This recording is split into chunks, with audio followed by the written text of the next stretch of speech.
நாங்கள் வந்து பெரியக்கடூர் ஊரில் இருக்கோம். நாங்கள் வந்து இந்த நிலம் வாங்கினது 2019 வாங்கினோங்க. நிலம் வாங்கி 5 வருஷம் ஆகுது. நாங்கள் பெரியக்கடூரில் குடியிருக்கோம். எங்கள் மாமியார் மாமனார் வந்து இங்கே பக்கத்தில் இருக்காங்க. அவங்க வந்து இந்த மாதிரி தேக்கு மரத்துக்கு நெருப்பு வச்சுட்டாங்க அப்படின்னு சொல்லி எங்களுக்கு ஃபோன் பண்ணாங்க. நாங்கள் அங்கேருந்து வந்து பார்க்குறப்பட்டுக்குள்ள எல்லாமே எரிஞ்சுன்னு இருந்துச்சு. ஊரில் இருக்கிற பக்கங்கிற ஆளுங்களெல்லாம் கூப்பிட்டு வச்சு நெருப்பு அணைச்சிங்க. அப்புறமா இந்த மாதிரி பற்ற வச்சுட்டே அப்படின்னு சொல்லி பாலாச்சேரி தனா அவங்க பையன் வந்து இந்த மாதிரி ஏப்பா இந்த மாதிரி எல்லாம் பற்ற வச்சுட்டே அப்படின்னு சொல்லி கேட்டதுக்கு, நான் அப்படி தான் பற்ற வைக்குவேன், உன்னால் என்ன பண்ண முடியும், நீ போய் பண்ணிக்கோ, ஏன் உன் சரகெல்லாம் என் நிலத்துக்கு வருது, நான் அப்படி தான் வைக்குவேன் அப்படின்னு சொல்லிட்டு மொத்த மரம் வந்து 210 மரம், அதில் 60 மரம் மட்டும்தான் இருக்குது. மீதி 140 150 மரம் எரிஞ்சிருச்சு.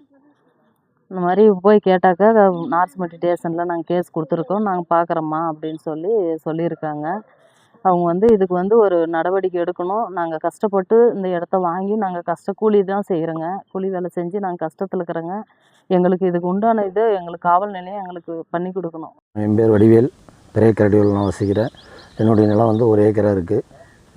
என்னுடைய நிலம் 1 ஏக்கரா. 1 ஏக்கராவில் வந்து 160 மரம் வெந்து விட்டது. 50 மரம் தான் வைக்கலை. மொத்தம் 210 மரம். 210 பக்கத்தில் இருக்கிற நிலத்துக்கார் வந்து நான் வந்து வாங்கி 2019 நிலம் வாங்கினது. வாங்கிட்டு நான் மரத்தோடு தான் சேர்த்து வாங்கினேன். நான் காவல் நிலையத்தில் நெருப்பு வச்சுட்டாங்க. பக்காக்க இருக்கிற ஜனம் பூரா வந்து அவிச்சிருந்தாங்க. எனக்கு எங்கள் அப்பா ஃபோன் பண்ணி தகவல் கொடுத்தாரு.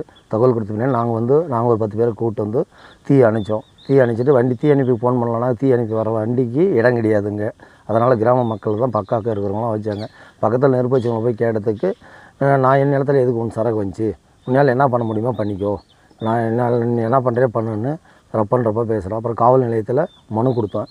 அப்புறம் எஸ்ஐ மேடம் இன்ஸ்பெக்டர் சாரும் வந்து இப்போ பார்த்துட்டு ஃபோட்டோ எடுத்துகிட்டு போயிருக்காங்க. எப்பயார் போகிறோன்னு சொல்லிட்டு டாக்குமெண்ட்டெல்லாம் கேட்டிருக்காங்க. ஐயா கொண்டு போய் நாங்கள் டாக்குமெண்ட் கொடுப்போம். எங்களுக்கு அரசாங்கம் காவல்துறையும் தகுந்த நடவடிக்கை எடுத்து எனக்கு இழப்பீடு வழங்குமாறு கேட்டுக்கொள்வோம்.